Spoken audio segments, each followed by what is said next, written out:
Hi friends, welcome to Cognitive Edge Point.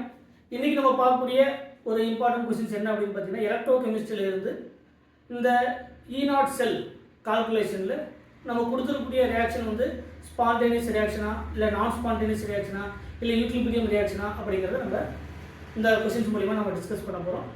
நம்ம already நம்ம தெர்மோடைனமிக்ஸ்ல பார்க்கும்போது இந்த டெல்டா G அப்படிங்கிறதுக்கும் நமக்கு E0 செல் அப்படிங்கிறதுக்கு நமக்கு ஆப்போசிட். இப்போ டெல்டா G நெகட்டிவா இருந்தா அது வந்து ஸ்பான்டேனியஸ் ப்ராசஸர்னு பார்த்திருப்போம். டெல்டா G பாசிட்டிவ் அப்படினு சொன்னா அது நான் ஸ்பான்டேனியஸ் ப்ராசஸர்னு பார்த்திருப்போம். டெல்டா G 0 அப்படினா நம்ம ஆல்ரெடி நமக்கு அதுக்கான தெர்மோடைனமிக்ஸ்ல நம்ம டீடைலா பார்த்திருப்போம்.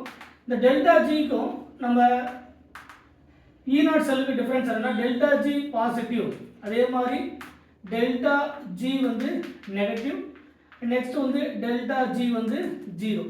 இந்த டெல்டா G 0 and E செல் அதாவது E0 செல் ஸ்டாண்டர்ட் ரிடக்ஷன் பொட்டன்ஷியல் அதாவது E0 செல் ஒரு ரிடக்ஷன் ரியாக்ஷனுக்கு அதனுடைய வேல்யூ ரெண்டுமே 0வா இருந்தா ரெண்டுமே என்னது டெல்டா G 0வா இருந்தாலும் சரி இல்ல E0 செல் 0வா இருந்தாலும் அது ஈக்விலிபிரியம் ரியாக்ஷன் அந்த ரியாக்ஷன் வந்து equilibrium reaction but delta G positive அப்படினா அது நான் ஸ்பான்டேனியஸ் ரியாக்ஷன் நம்ம தெர்மோடைனமிக்ஸ்ல அது நான் spontaneous reaction delta G negative அப்படினா அது ஸ்பான்டேனியஸ் ரியாக்ஷன் அது spontaneous reaction இது non spontaneous reaction but delta G and delta E அதாவது E0 செல்லுல இதுக்கு இருக்கக்கூடிய டிஃபரன்ஸ் என்னன்னா E0 செல் வந்து பாசிட்டிவா இருந்தா அந்த ரியாக்ஷன் spontaneous reaction அந்த reaction spontaneous reaction but E0 செல் நெகட்டிவா இருந்தா அது non spontaneous reaction அது non spontaneous reaction ஸோ கொடுத்துருக்கக்கூடிய ரியாக்ஷன்ல நீங்க தெரிஞ்சுக்க வேண்டிய கீ பாயிண்ட் வந்து இதுதான். இப்போ கொடுத்துருக்கக்கூடியதுல என்னென்ன கொடுத்துருக்காங்க அப்படிங்கிறத பார்க்கலாம். முதல்ல இந்த ஜிங்க் 2+ மாறி இருக்கு. ஸோ ஜிங்க் 2+ மாறக்கூடியது ஆக்சிடேஷன். இந்த ப்ராசஸ் என்னது அதனுடைய ஆக்சிடேஷன் ஸ்டேட் இன்க்ரீஸ் ஆயிருக்கு. So this is called the oxidation.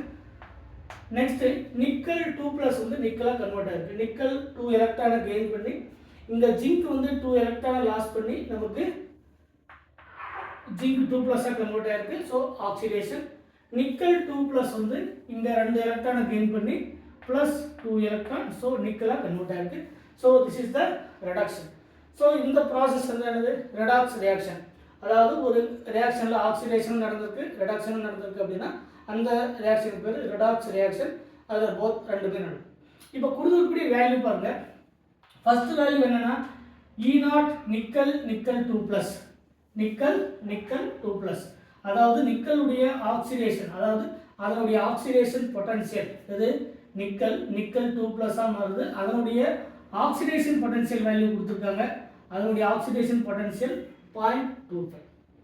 But zinc 2+ zinc இதனுடைய ரிடக்ஷன் அது ஜிங்க் 2+ ஜிங்கா கன்வெர்ட் ஆகக்கூடியது ரிடக்ஷன். இது ஆக்சிடேஷன். இது என்னது ஆக்சிடேஷன்.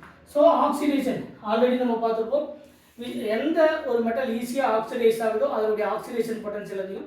எந்த மெட்டல் ஈஸியா ரெடியூஸ் ஆகுதோ அதனுடைய ரிடக்ஷன் பொட்டன்ஷியல் அதிகம்.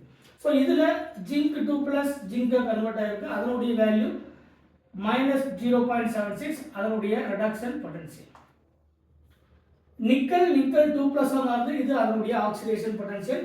ஆல்ரெடி தெரியும் நமக்கு கொடுத்திருக்கக்கூடிய டேட்டா எல்லாமே ரிடக்ஷன் பொட்டன்ஷியல் எலக்ட்ரோகெமிக்கல் சீரிஸ்ல நமக்கு கொடுத்திருக்கக்கூடிய எல்லாமே என்னது அதனுடைய ரிடக்ஷன் பொட்டன்ஷியல் வேல்யூ. ஆக்சிடேஷன் பொட்டன்ஷியலா இருந்தாலே அதை நம்மளால என்ன பண்ண முடியும் ரிடக்ஷன் பொட்டன்ஷியல் வேல்யூ கன்வெர்ட் பண்ண முடியும். So reduction potential equal to minus oxidation potential. அப்போ இதனுடைய ரிடக்ஷன் பொட்டன்ஷியல் எது இந்த நிக்கல் 2+ உடைய ஆக்சிடேஷன் பொட்டன்ஷியல் தான் நமக்கு கொடுத்திருக்காங்க. பட் அதனுடைய ரிடக்ஷன் பொட்டன்ஷியல் இதனுடைய ரிடக்ஷன் பொட்டன்ஷியல் -0.25. இதுல இதனுடைய ரிடக்ஷன் பொட்டன்ஷியல் இந்த நிக்கல் 2+ உடைய ஆக்சிடேஷன் பொட்டன்ஷியல் தான் நமக்கு வேல்யூவா கொடுத்திருக்காங்க. பட் நமக்கு டேட்டா எல்லாமே என்னது அதனுடைய ரிடக்ஷன் பொட்டன்ஷியல். இதுல இருந்து நமக்கு ரிடக்ஷன் பொட்டன்ஷியல் கண்டுபிடிக்கும் போது அதனுடைய opposite reduction potential equal to minus oxidation potential. Already இதுக்கான டீடைல் வீடியோ நம்ம பார்த்திருக்கோம். ஸோ இதனுடைய ரிடக்ஷன் பொட்டன்ஷியல் -0.5 இதனுடைய ரிடக்ஷன் பொட்டன்ஷியல் -0.76. நமக்கு இதுக்கான சொல்யூஷன் கண்டுபிடிக்கிறதுக்கு ஆல்ரெடி அதுக்கான ஈக்குவேஷன் தெரியும். E0 sell equal to E0 cathode reduction potential of cathode minus E0 anode. இந்த கேத்தோடு அப்படிங்கிறது ரிடக்ஷன் பொட்டன்ஷியல் ஆஃப் கேத்தோடு. அதான் நம்ம என்ன சொல்லுவோம், reduction potential of cathode minus E0 reduction potential of anode. Reduction potential ரெண்டுத்தினுடைய reduction potential தான் value, அதனுடைய value. இதுதான் நமக்கான formula. E0 cell equal to E0 cathode minus E0 anode அப்படிங்கிறது தான் இதுக்கான ஈக்குவேஷன். ஸோ இந்த கேத்தோடு அப்படிங்கிறது ரிடக்ஷன் நடக்கக்கூடியது நம்ம கேத்தோட்லையும், ஆக்சிடேஷன் நடக்கக்கூடியது நமக்கு anode. So reduction potential of cathode minus reduction potential of anode. So கொடுத்துருக்கக்கூடிய ரிடக்ஷன் பொட்டன்ஷியல் இதில் கேத்தோடு அப்படிங்கிறது ரிடக்ஷன் நடக்கக்கூடிய ப்ராசஸ் தான் என்னது, கேத்தோடு. எதில் ரிடக்ஷன் நடந்திருக்கு, நிக்கல் 2 ப்ளஸ் நிக்கலா நமக்கு என்ன இருக்குது, ரிடக்ஷன் இருக்குது. ஸோ நிக்கல் 2 ப்ளஸ் நிக்கலா மாறக்கூடிய அதோட ரிடக்ஷன் பொட்டன்ஷியல் மைனஸ் 0.25. பட் நம்ம கொடுத்துருக்கக்கூடிய ஆக்சிடேஷன் பொட்டன்ஷியல் நம்ம ஈக்குவேஷனில் கால்குலேட் பண்ணும்போது அதோடைய ரிடக்ஷன் பொட்டன்ஷியல் வேல்யூ தான் நம்ம கால்குலேட் பண்ணுவோம். So E0 cell equal to reduction potential of cathode. இதில் கேத்தோட ஆக்ட் பண்ணக்கூடியது நிக்கல் 2 ப்ளஸ் நிக்கலா கன்வெர்ட் ஆகக்கூடியது ரிடக்ஷன். அதனுடைய ரிடக்ஷன் எதில் இன்வால்வ் ஆகும், reduction can act as a cathode. So கேத்தோடுடைய வேல்யூ வந்து மைனஸ் 0.25 மைனஸ் ஈக்குவேஷன் இருக்கக்கூடிய minus reduction potential of anode. ஆனோட ஆக்ட் பண்ணக்கூடியது ஜிங்கு, அதாவது ஜிங்க் 2 ப்ளஸ் ஜிங்க். இதுதான் வந்து நமக்கு இங்கே என்ன ஆக்ட் ஆகிருக்கு, ஜிங்க் 2 ப்ளஸ்ஸாக நமக்கு ஆக்ட் ஆகிருக்கு. ஸோ இதை வந்து அதனுடைய ஆக்சிடேஷன் பொட்டன்ஷியல் கொடுத்துருக்கக்கூடிய reduction potential value minus 0.76. So இதிலிருந்து minus 0.25 minus to minus plus 0.76. இதில் நமக்கு மெயினாக தெரிஞ்சுக்கிட்டதுன்னா ஜிங்க் 2 ப்ளஸ் ஆக்சிடேஷன் ஆகிருக்கு, நிக்கல் 2 ப்ளஸ் நிக்கலா ரிடக்ஷன் ஆகிருக்கு, சரிங்களா, ரெடியூஸ் ஆகிருக்கு. பட் இங்கே கொடுத்துருக்கக்கூடிய என்னன்னா எல்லாமே அதனுடைய ரிடக்ஷன் பொட்டன்ஷியல் வேல்யூ நம்ம அப்ளை பண்ணணும். கேத்தோடு எதில் நடக்குன்னா ரிடக்ஷன், எங்கே ரிடக்ஷன் நடக்குது அங்கே கேத்தோட். ஆனோட எதில் நடக்குன்னா ஆக்சிடேஷன், சரிங்களா. ஸோ இதிலிருந்து நமக்கு கால்குலேட் பண்ணக்கூடிய வேல்யூ வந்து 0.76 மைனஸ் 0.25.